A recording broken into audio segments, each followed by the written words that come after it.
एक था राजा। राजा जी लकादक कपड़े पहनकर यूं तो हजारों रुपए खर्च करते रहते थे, पर दान के वक्त उनकी मुट्ठी बंद हो जाती थी।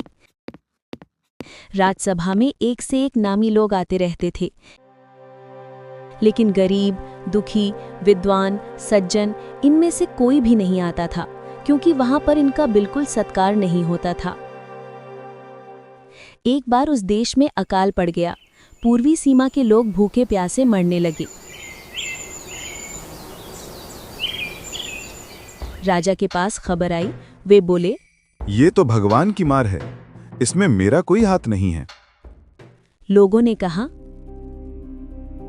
महाराज, राज भंडार से हमारी सहायता करने की कृपा करें, जिससे हम लोग दूसरे देशों से अनाज खरीद कर अपनी जान बचा सकें।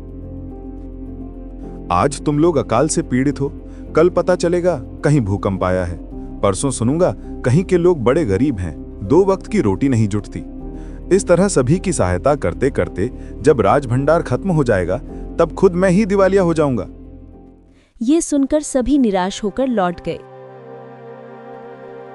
इधर अकाल का प्रकोप फैलता ही जा रहा था। न जाने रोज कितने ही लोग भूख से मरने लगे। लोग फिर राजा के पास पहुंचे। उन्होंने राजसभा में गुहार लगाई, दुहाई महाराज, आपसे ज्यादा कुछ नहीं चाहते, सिर्फ 10,000 रुपए हमें दे दें तो हम आधा पेट खाकर भी जिंदा रह जाएंगे। राजा ने कहा, 10,000 रुपए भी क्या तुम्हें बहुत कम लग रहे हैं? और उतने कष्ट से जीवित रहकर लाभ ही क्या है? भगवान की कृपा से लाखों रुपए राजकोष में मौजूद हैं, जैसे धन का सागर हो। उसमें से एक आध लोटा ले लेने से महाराज का क्या नुकसान हो जाएगा? राजा ने कहा, राजकोष में अधिक धन है तो क्या उसे दोनों हाथों से लुटा दूं? महल में प्रतिदिन हजारों रुपए इन सुगंधित वस्त्रों, मनोरंजन और महल की सजावट में खर्च होते हैं। यदि इन रुपयों में से ही थोड़ा सा धन जरूरतमंदों को मिल जाए तो उन दुखियों की जान बच जाएगी। ये सुनकर राजा को क्रोध आ गया। वह गुस्से से बोला, खुद भिखारी होकर मुझे उपदेश दे रहे हो? मेरा रुपया है, मैं चाहे उसे उबाल कर खाऊं चाहे तल कर, मेरी मर्जी। तुम अगर इसी तरह बकवास करोगे तो मुश्किल में पड़ जाओगे, इसलिए इसी वक्त तुम चुपचाप खिसक जाओ। राजा का क्रोध देखकर लोग वहां से चले गए। राजा हंसते हुए बोला, छोटे मुंह बड़ी बात। अगर 100-200 रुपए होते तो एक बार सोच भी सकता था। पहरेदारों की खुराक 2-4 दिन कम कर देता और ये रकम पूरी भी हो जाती, मगर 100-200 से इन लोगों का पेट नहीं भरेगा। एकदम 10,000 मांग बैठे। छोटे लोगों के कारण नाक में दम हो गया है। ये सुनकर वहां उपस्थित लोग हाँ हूं कहकर रह गए, मगर मन ही मन उन्होंने भी सोचा, राजा ने ये ठीक नहीं किया। जरूरतमंदों की सहायता करना तो राजा का कर्तव्य है। 2 दिन बाद न जाने कहां से एक बूढ़ा सन्यासी राजसभा में आया। उसने राजा को आशीर्वाद देते हुए कहा, दाता करण महाराज, बड़ी दूर से आपकी प्रसिद्धि सुनकर आया हूं। सन्यासी की इच्छा भी पूरी कर दें। अपनी प्रशंसा सुनकर राजा बोला, जरा पता तो चले तुम्हें क्या चाहिए। यदि थोड़ा कम मांगो तो शायद मिल भी जाए। सन्यासी ने कहा, मैं तो सन्यासी हूं, मैं अधिक धन का क्या करूंगा? मैं राजकोष से 20 दिन तक बहुत मामूली भिक्षा प्रतिदिन लेना चाहता हूं। मेरा भिक्षा लेने का नियम इस प्रकार है, मैं पहले दिन जो लेता हूं, दूसरे दिन उसका दुगना, फिर तीसरे दिन उसका दुगना, फिर चौथे दिन तीसरे दिन का दुगना, इसी तरह से प्रतिदिन दुगना लेता जाता हूं। भिक्षा लेने का मेरा यही तरीका है। राजा बोला, तरीका तो समझ गया, मगर पहले दिन कितना लेंगे यही असली बात है। 2-4 रुपयों से पेट भर जाए तो अच्छी बात है, मगर एकदम से 20-50 मांगने लगे तब तो 20 दिन में काफी बड़ी रकम हो जाएगी। सन्यासी ने हंसते हुए कहा, महाराज, मैं लोभी नहीं हूं। आज मुझे 1 रुपया दीजिए, फिर 20 दिन तक दुगने करके देते रहने का हुक्म दे दीजिए। ये सुनकर राजा, मंत्री और दरबारी सभी की जान में जान आई।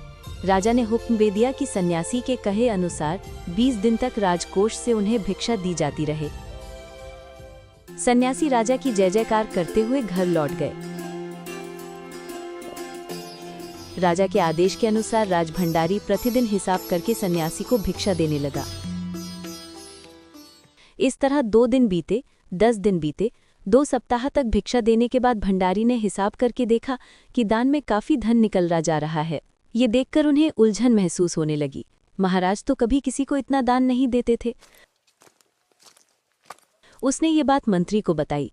मंत्री ने कुछ सोचते हुए कहा, वाकई ये बात तो पहले ध्यान में ही नहीं आई थी, मगर अब कोई उपाय भी नहीं है। महाराज का हुक्म बदला नहीं जा सकता। इसके बाद फिर कुछ दिन बीते। भंडारी फिर हड़बड़ाता हुआ मंत्री के पास पूरा हिसाब लेकर आ गया। हिसाब देखकर मंत्री का चेहरा फीका पड़ गया। वो अपना पसीना पोंछकर, सिर खुजलाकर, दाढ़ी में हाथ फेरते हुए बोला, ये क्या कह रहे हो? अभी से इतना धन चला गया है तो फिर 20 दिनों के अंत में कितने रुपए होंगे? भंडारी बोला,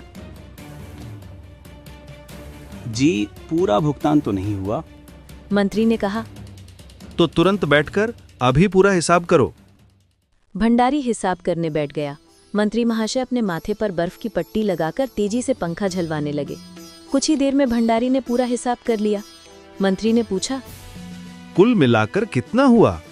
भंडारी ने हाथ जोड़कर कहा, जी 10,48,575 रुपए।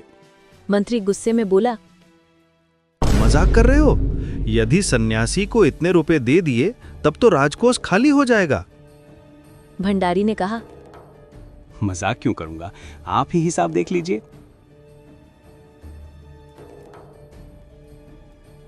ये कहकर उसने हिसाब का कागज मंत्री जी को दे दिया। हिसाब देखकर मंत्री जी को चक्कर आ गया। सभी उन्हें संभालकर बड़ी मुश्किलों से राजा के पास ले गए। राजा ने पूछा, क्या बात है? मंत्री बोले, महाराज, राजकोष खाली होने जा रहा है। राजा ने पूछा, वो कैसे? मंत्री बोले, जी हाँ। महाराज, सन्यासी को आपने भिक्षा देने का हुक्म दिया है, मगर अब पता चला है कि उन्होंने इस तरह राजकोष से करीब 10 लाख रुपए झटकने का उपाय कर लिया है। राजा ने गुस्से से कहा, मैंने इतने रुपए देने का आदेश तो नहीं दिया था, फिर इतने रुपए क्यों दिए जा रहे हैं? भंडारी को बुलाओ। मंत्री ने कहा, जी, सब कुछ आपके हुक्म के अनुसार ही हुआ है। आप खुद ही दान का हिसाब देख लीजिए। राजा ने उसे एक बार देखा, 2 बार देखा, इसके बाद वो बेहोश हो गया। काफी कोशिशों के बाद उनके होश में आ जाने पर लोग सन्यासी को बुलाने दौड़े। सन्यासी के आते ही राजा रोते हुए उनके पैरों पर गिर पड़ा। बोला, दुहाई है सन्यासी महाराज, मुझे इस तरह जान माल से मत मारिए। जैसे भी हो एक समझौता करके मुझे वचन से मुक्त कर दीजिए। अगर आपको 20 दिन तक भिक्षा दी गई तो राजकोष खाली हो जाएगा, फिर राजकाज कैसे चलेगा? सन्यासी में गंभीर होकर कहा, इस राज्य में लोग अकाल से मर रहे हैं। मुझे उनके लिए केवल 50,000 रुपए चाहिए। वह रुपया मिलते ही मैं समझूंगा मुझे मेरी पूरी भिक्षा मिल गई है। राजा ने कहा, परंतु उस दिन एक आदमी ने मुझसे कहा था कि लोगों के लिए 10,000 रुपए ही बहुत होंगे। सन्यासी ने कहा, मगर आज मैं कहता हूं कि 50,000 से 1 पैसा कम नहीं लूंगा। राजा गिड़गिड़ाया, मंत्री गिड़गिड़ाए, सभी गिड़गिड़ाए, मगर सन्यासी अपने वचन पर डटा रहा। आखिरकार लाचार होकर राजकोष से 50,000 रुपए सन्यासी को देने के बाद ही राजा की जान बची। पूरे देश में खबर फैल गई कि अकाल के कारण राजकोष से 50,000 रुपए राहत में दिए गए हैं। सभी ने कहा, हमारे महाराज कर्ण जैसे ही दानी हैं।